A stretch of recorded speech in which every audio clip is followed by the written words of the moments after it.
t'a condamné. C'est pas lui qui t'a condamné. Mais pourquoi il a fait qu'il vient te sauver? Mais c'est parce qu'il ne sait pas. Il pense qu'il est là pour sauver les gens et puis laisser d'autres. Non. C'est pourquoi vous voyez des gens qui sont devenus fous. Mais c'est parce que Dieu ne les aime pas? Non. Mais c'est parce qu'ils ne savent pas. Et ils se sont laissés planer. Alors que Dieu avait mis une capacité surnaturelle en lui. Mais il ne savait pas. Il a vécu dans l'ignorance. Aujourd'hui, il dort dans la poubelle. Aujourd'hui, il mange dans la poubelle. Mais le jour qu'il va se réveiller de son insouciance, le jour qu'il va se réveiller de son ignorance, il va savoir que, il va se rendre compte de sa nudité, de sa posture, et il va se voir que, ah, comment je suis ici? Pourquoi je suis ici? Qu'est-ce qui m'a envoyé ici? Et en ce moment-là, il va enlever la vie qui était sur lui. Il va dire non. Et on dit non, c'est faux. Toi, tu étais fou. Il dit non, je n'ai jamais été fou. Non, je ne suis pas fou. Je suis le fils de l'Éternel. Je suis le fils de Jésus. Non, je ne suis pas fou. Et il va commencer à lutter. Il va commencer à lutter. Ça sera dur, ça sera difficile. Et Dieu va lui permettre de pouvoir. Parce que écoute, quand tu vas quitter, quand tu vas sortir, Dieu il t'enfonce pas. Non, au contraire, il t'aide à pouvoir sortir.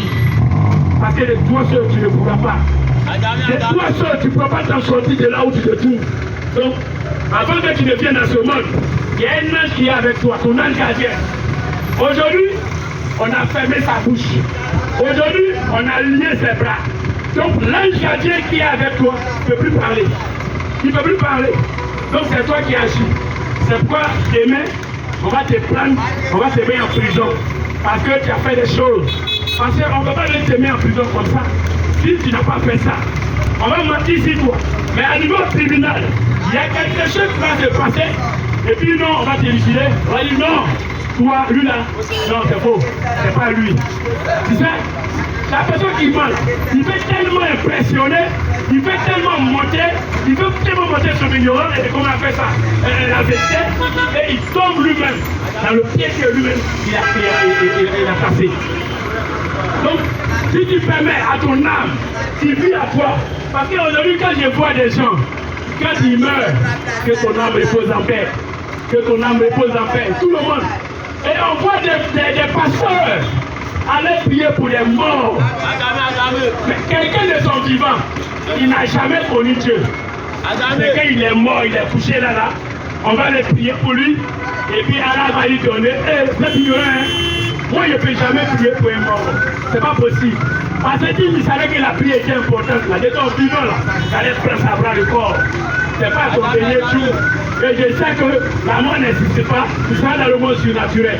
Là-bas, les actions que tu as posées ici, c'est ça qui va te permettre de bien vivre ou de mieux vivre.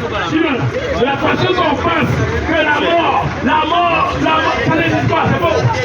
C'est faux. Il y a deux mondes. Il y a le monde naturel et le monde surnaturel. Voilà. Et tu as la capacité. C'est pourquoi tu dois faire des rêves. Tu fais des rêves. Tu vas voir ici, c'est pas une maison, mais c'est un maquis, ou bien c'est un restaurant, ou bien, attends, toi, tu vas voir que ici, c'est pas ça. Ça, c'est le monde surnaturel. Voilà. Donc, un monde dans deux mondes.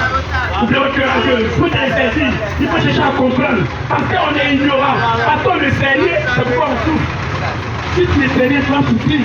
Si tu ne connais rien, tu seras exposé. Comme je l'ai dit tout à l'heure, on vit dans l'obscurité. Et dans l'obscurité, ils vont te marcher dessus. Dans l'obscurité, ils vont t'écraser. Tu veux être écrasé, frère, tu veux être écrasé, tu veux être la victime. Tu veux être écrasé? Non, je ne veux pas être écrasé. Il n'y a pas quelqu'un qui veut être écrasé. Donc si tu ne veux pas être écrasé, il faut changer. Aujourd'hui même, il faut changer. Il faut changer pour revenir à Dieu. Dieu c'est la vérité et Dieu c'est l'amour. Il n'y a pas de fait, lui là il est malien, lui là il est burkinabé, lui là je ne le connais pas. Mais toi-même tu ne te connais pas. Toi-même tu ne sais pas qui tu es. Tu penses que ta famille, c'est ton père et ta mère, là. Non, tu ne sais pas. Il y a eu tellement de tricotage. Il y a eu tellement de tricotage pour que tu sois là aujourd'hui. Quand tu réfléchis un peu, tu vas voir. Mais devant Dieu là, rien ne se perd. Devant Dieu, rien ne se perd. Il n'y a pas quelque chose qui va se faire. Il sait tout, il voit tout, il fait tout. Vraiment, que Dieu vous bénisse. Que Dieu vous bénisse. Et une pensée pour tous les évangélistes qui sont tombés. tous les évangélistes qui ont été tués, tous les musulmans qui ont été tués, tous les musulmans qui sont donnés pour faire l'œuvre de Dieu qui ont été tués. Une pensée pour vous. Et vous dites que je suis de cœur avec vous. Parce que c'est vrai qu'on a des sacerdotes différents. Mais il y a un seul Père, qui est le Allah, qui est le Père de Jésus-Christ et qui est Jésus-Christ lui-même. Que Dieu vous bénisse. Et de là où vous allez, que vraiment, que ce soit de l'exploit. Que vous ne vivez plus dans l'ignorance. Que vous vous réveillez. Celui qui a entendu ma voix aujourd'hui, qui commence à bien faire. Parce que Dieu est là pour te sauver. Amen. Amen. Amen.